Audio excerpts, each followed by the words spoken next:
Tá bem enquadrado. Não tem muita visão. Pode falar. Bom, então, vamos lá. Pois é, o Chico de Oliveira partiu. Partiu numa hora dramática para todo mundo, para o país, sem ter tido tempo de avaliar pelo prisma de toda a trajetória dele a nossa última catástrofe que se abateu sobre o país a partir do dia 28 de outubro de 2018. De modo que nós teríamos nesse congresso, nesse colóquio, nesse seminário sobre Chico de Oliveira, teríamos que, de certa maneira, incomodá-lo o descanso dele, o merecido descanso, onde quer que ele esteja, e despertá-lo para que, enfim, consigamos extrair dos escritos dele, dos últimos escritos dele, alguma coisa que possa equivaler a algo que ele teria dito caso estivesse em condições, nesses últimos meses de calamidade nacional contínua. Bom, eu acho que o que ele nos deixou é a tarefa de imaginar, não mais do que isso, especular como ele poderia, caso tivesse condições ainda, nos últimos meses de vida, tivesse apetite, energia, o que ele poderia ter dito, pensado, de que maneira ele enquadraria esse terremoto que abalou o país, ou vem abalando o país há algum tempo, e que rompeu nos últimos 4, 5 anos, e que foi a conclusão disso tudo que ocorreu até agora. Bom, eu acho que a minha sugestão, os elementos que ele nos oferece, acho que devem ser procurados no esquema do ornitorrinco. O ornitorrinco, eu sei que agora estou falando para especialistas, pessoas que estudam a obra do Chico de Oliveira, me sinto dispensado de explicar o que vem a ser esse bichinho, que ele foi pescar para explicar o Brasil contemporâneo. Na periodização dele, digamos, nós nos transformamos nessa símile zoomórfico, nesse monstrengo social, eu acho que a partir do fim dos anos 80. O debate começou lá, essa metamorfose foi impulsionada naquele momento. Mas o diagnóstico só foi fechado por ele em 2003, quando publicou esse artigo chamado Ornitorrinco, que tornou-se logo um clássico. Então, a tarefa, para pensar a maneira do Chico de Oliveira, digamos, a situação traumática e demoníaca que estamos vivendo, era dizer se o diagnóstico do ornitorrinco ainda nos alcançaria, de que maneira nós possivelmente estaríamos entrando numa espécie de ornitorrinco 2.0, com essa irrupção de algo inédito na história do Brasil, que é um governo de extrema-direita, mas um poder social avassalador e impulsionado por algo estranhíssimo na nossa tradição, que é conservadora de direita, isso é clássico, mas a extrema-direita é uma novidade histórica. Nós não tínhamos condições de encarar isso de frente como uma possibilidade. Se nos dissessem há 1 ano e meio atrás que essa eventualidade se realizaria, ninguém acreditaria. Bom, eu vou propor então que se faça um raciocínio totalmente imaginário, especulativo. O Chico não está aqui, não sei como é que ele conduziria isso. Infelizmente, eu não tive mais condições de conversar com ele há quase um ano, exatamente 1 ano atrás, a última vez que eu o vi. Ele já não estava mais em condições de, digamos, lúcido ainda, mas um pouco cansado já. E o cenário que nós temos agora não estava delineado também com essa nitidez. Mas o segundo ponto, além do esquema do ornitorrinco, que segundo ele, era uma sociedade derrotada, e foi o diagnóstico que ele fez cobrindo todo o período, de certa maneira, de 1994, com a eleição do FHC, até a eleição de 2002 do Lula. Em 2003 ele fechou, as ideias vieram em 2001, eu me lembro, conversei muito com ele sobre isso. Ele fechou o diagnóstico em 2002 e escreveu o artigo em 2003. Portanto, curiosamente, o ornitorrinco para ele é todo o período Lula e FHC, que para ele é um bloco só. Isso é muito importante. Isso é muito importante. Mas antes de chegarmos lá, a pergunta básica para mim é a seguinte, também inspirado num outro ponto que ele levanta nesse mesmo texto de 2003 e que foi sublinhado numa introdução, num prefácio excelente feito pelo Robert Schwartz, quando a Boitempo reuniu os dois ensaios, o clássico, a Crítica da Razão Dualista de 2002 e o ornitorrinco de 2003. Roberto fez um prefácio iluminador, juntando esses dois períodos e salientando as diferenças. E uma das coisas para as quais ele chama a atenção nesse ensaio, e é o meu ponto de partida, eu acho que é a pergunta fundamental que nós devemos endereçar a esse cenário catastrófico, é o seguinte: nesse ensaio de 2003, o Chico recupera a ideia de subdesenvolvimento e a apresenta de uma maneira curiosa, como se o nosso subdesenvolvimento até 64, ou antes de 64, tentativa de compreendê-lo, conceituá-lo e superá-lo, os esforços políticos e sociais, o horizonte como superação do subdesenvolvimento, o Chico apresenta de uma maneira extremamente original. Curiosamente, sem humor negro, para ele o subdesenvolvimento era uma espécie de promessa ou de expectativa de superação, um horizonte de superação à frente. E, portanto, era uma batalha que poderia ser vencida, de modo que é como se o nosso subdesenvolvimento histórico e conceituado como um resultado histórico, não como uma etapa a ser vencida e ultrapassada, era uma chance, representava uma chance. Ora, num certo momento, retrospectivamente, reanalisando o golpe de 64, cuja reedição aparentemente nós estaríamos vivendo agora, 55 anos depois, para ele representou o seguinte: para ele a violência, a radicalidade, digamos, o poder exterminador daquele golpe foi de tal ordem, de tal maneira desproporcional em relação ao cenário anterior que se apresentava no plano internacional como uma espécie de ameaça chinesa ou cubana, que era uma fantasmagoria improcedente. Ele diz o seguinte: a violência daquela intervenção que cortou em dois a história do Brasil em 1964 explica-se por duas razões. Ela tem duas origens. Ela foi consciente, foi uma escolha, foi uma opção das classes dominantes brasileiras. Portanto, não foram empurrados por uma conjuntura adversa, por um encadeamento de circunstâncias incontroláveis, foi uma decisão. E essa decisão significou, do ponto de vista do controle, do comando, significou uma desistência, e uma desistência histórica. Esse ponto o Roberto assinala no seu prefácio. É como se a burguesia brasileira, para falar em termos clássicos, tivesse desistido, capitulado e se conformado com a situação de sócio menor do capitalismo para evitar aquilo que na sua imaginação seria um mal maior.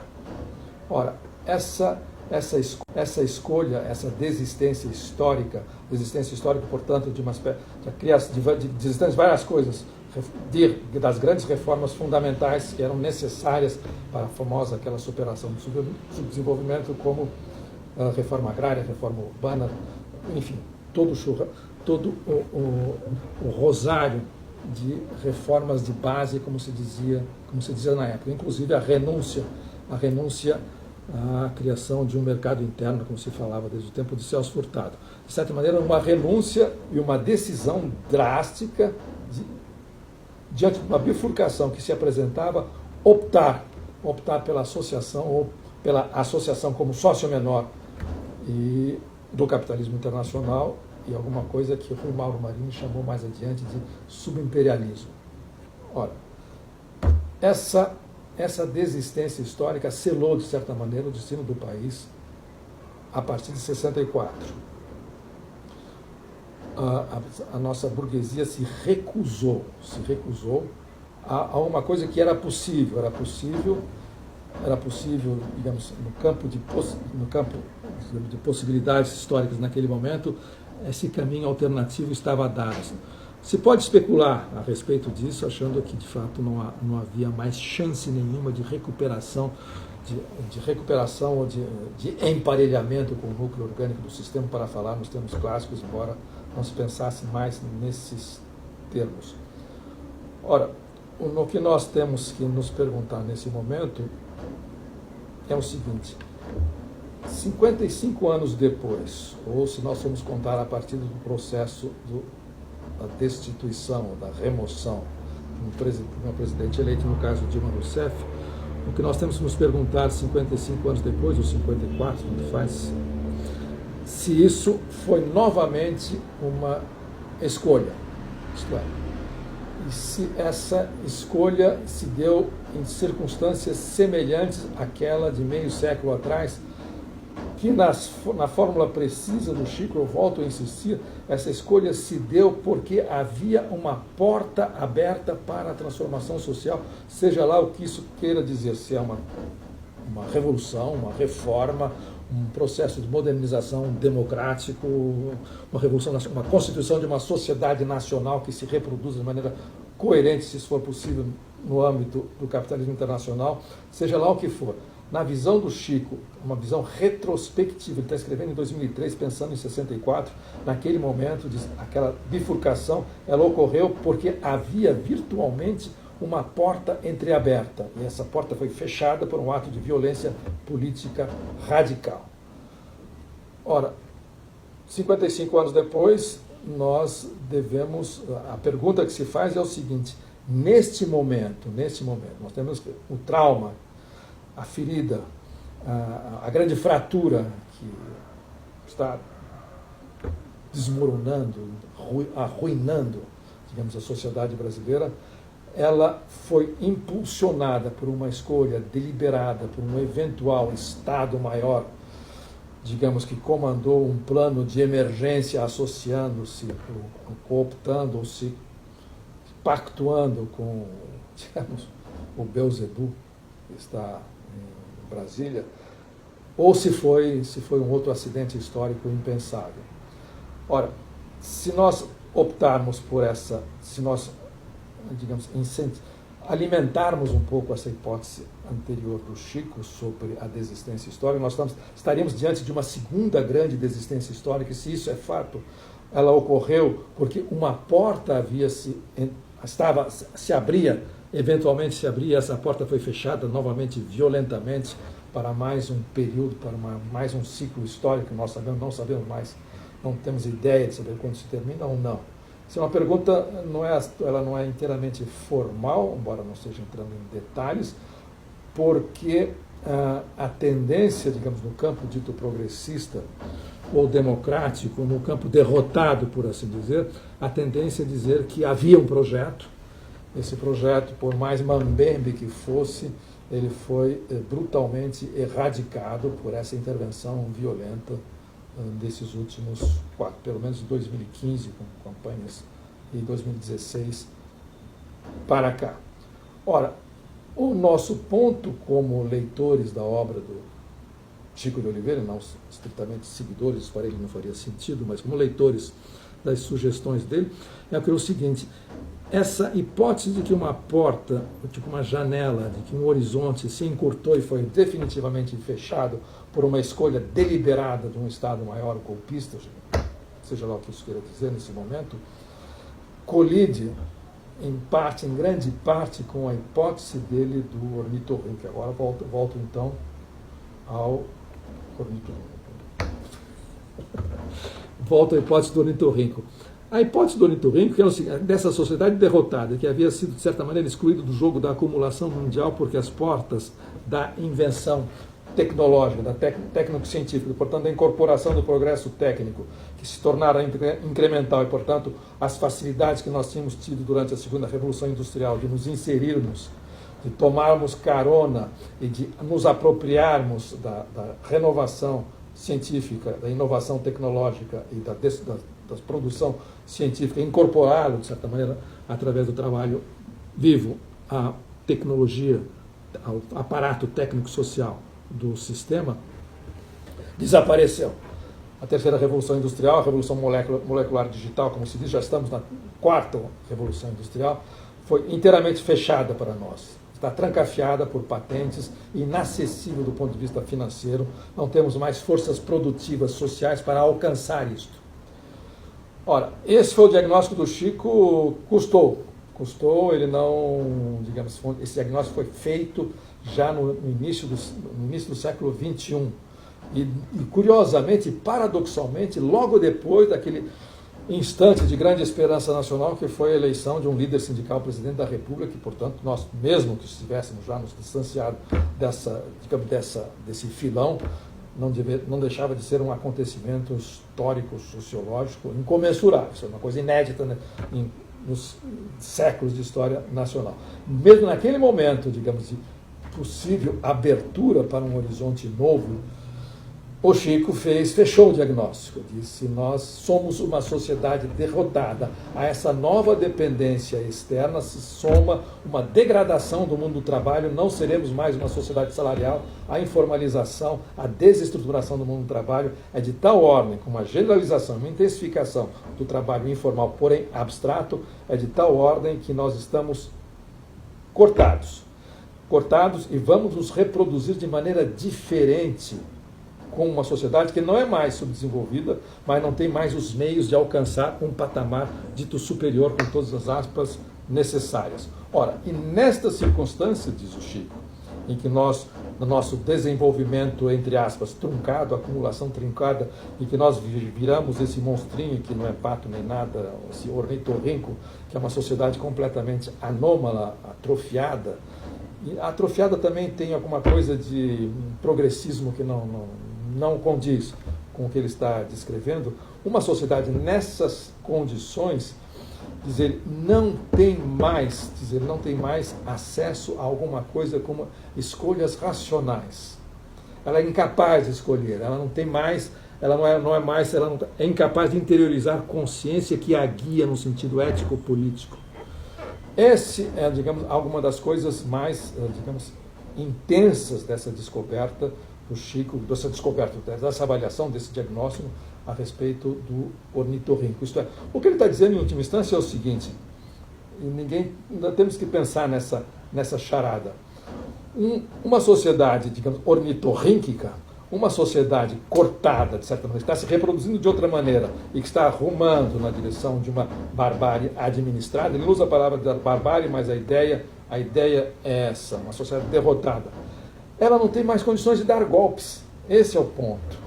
Então, nós não estamos diante de uma operação de Estado maior, como foi em 64, que havia um projeto exterminador de violência extrema, de erradicação de qualquer tipo de veleidade política quanto à transformação social. Nesse momento, nós estamos diante, talvez, de alguma pulsão, desculpe o vocabulário psicanalizante, mas alguma pulsão incontrolável, que nós não sabemos o que é, que tem a ver com a desagregação que nós estamos vivenciando, e que é muito estranho associá-lo a um programa racional de tomada do poder que se assemelha a uma intervenção violenta no gênero golpe, ou como quisermos definir. Mesmo que a ciência política americana esteja descartando a ideia de golpe, elas têm, com alguma razão, essa corrosão interna das instituições que estão se implodindo internamente.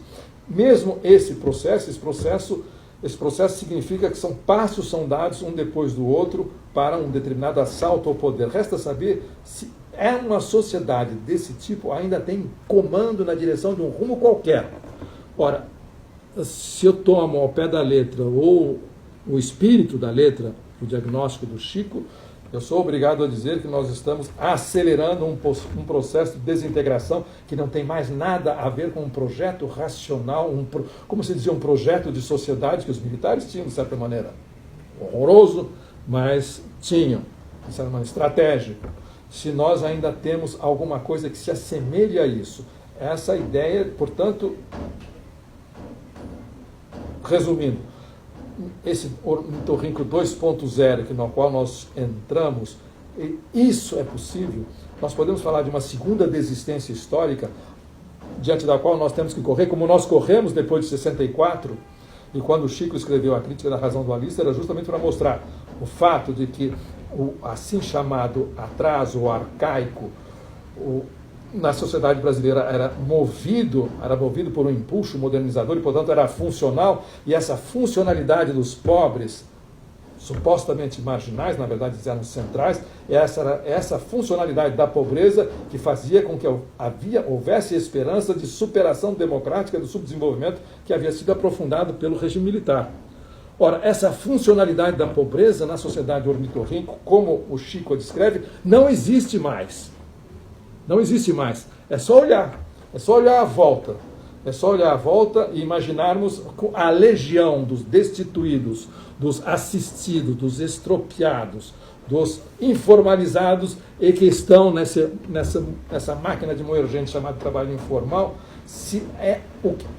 Em que sentido a funcionalidade deles pode ser justamente essa para a massa de manobra de uma deriva de extrema-direita como estamos conhecendo no Brasil nesse momento. De modo que a hipótese se o Chico fosse reciclar, a hipótese do ornitorrinco, nós começaríamos a ver que a tendência, do campo progressista nesse momento, a ver como uma espécie de nostalgia, um progresso que, em princípio, teria acontecido e que nós queremos restaurar. E o que era esse progresso que teria acontecido? No diagnóstico do Chico, voltando ao ornitorrinco, era um condomínio. Foi o primeiro a dizer, ele disse isso, observando o desenrolar dos fatos políticos e sociais no Brasil na década de 90, no início dos anos 2000, ele disse o seguinte: de 94 até a eleição do presidente sindicalista, nós vivemos, e essa vitória está corroborando isso, nós vivemos um condomínio, para dizer de maneira bem rasteira, conjunturalmente rasteira, entre tucanos e petistas, e que formavam um novo corpo dirigente, que ele dividiu em duas partes: os banqueiros intelectuais tucanos, tecnocratas, e o sindicalismo petista no controle, das finanças através de um certo tipo de finanças, através dos fundos de pensão e adjacências. E ele falou inclusive em nova classe. Falou em nova classe a respeito da classe dirigente que havia chegado ao poder por um longo processo social que havia culminado na eleição do Lula, e que dividiria em condomínio a outra metade dessa nova classe dirigente, também modernizadora, que era o aparato burocrático dominante tucano. De modo que essas duas metades da mesma laranja dirigente, de 94 até 2003, e daí em diante ele não abandonou esse diagnóstico da nova classe, ele continuou com esse diagnóstico. O que eles faziam exatamente? Bom, aí nós teríamos que, pesquisar, teríamos que folhear novamente a pesquisa dos próximos, dos colaboradores, não diria colaboradores, mas dos pesquisadores, militantes e intelectuais associados ao grande empreendimento do Chico no CENEDIC. E naquele momento, esses jovens sociólogos, a outra geração de sociólogos, estava justamente descrevendo a construção de alguma coisa, como de maneira pedante, nós podemos dizer, sem grandes implicações ideológicas quanto à terminologia, um biopoder. Portanto, uma gestão de populações já inteiramente vulnerabilizadas e mergulhadas nesse mundo infernal do trabalho rebaixado, numa situação de dependência externa em relação à terceira revolução industrial e, portanto, forças produtivas já drasticamente acentuada. Ora, essa nova classe ornitorrinca estava justamente controlando, gerindo e reprimindo, encarcerando, exterminando essa mesma essa mesma população que é a base da sociedade ornitorrinca. Ora, que janela, que porta estava sendo entreaberta e foi fechada brutalmente por essa, vamos chamar de golpe no sentido estrito, de essa violência política a qual fomos submetidos pelo voto. Isso é uma sociedade, veja, é uma sociedade, no certo limite, autodestrutiva, que consagra, que dedica 50 milhões de votos a uma alavanca de desintegração.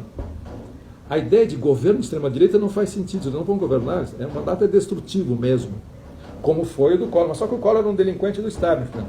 Agora não, agora é um outro tipo, digamos, é um outro tipo de delinquência que está vindo lá do fundo, não é a delinquência dos grandes negócios, que está vindo lá do fundo, está de maneira informe. Ora, eu acho que esse é o nó em que nós estamos enredados, que está nos sufocando. E se o Chico pudesse vir de onde ele está, eu não sugeriria que ele viesse. Eu aconselharia que ficasse por lá. E basta o legado dos seus escritos, que é incomensurável. Nós perdemos o Chico, foi um dos grandes dessa tradição crítica brasileira. É isso. Boa sorte a todos. Quanto foi?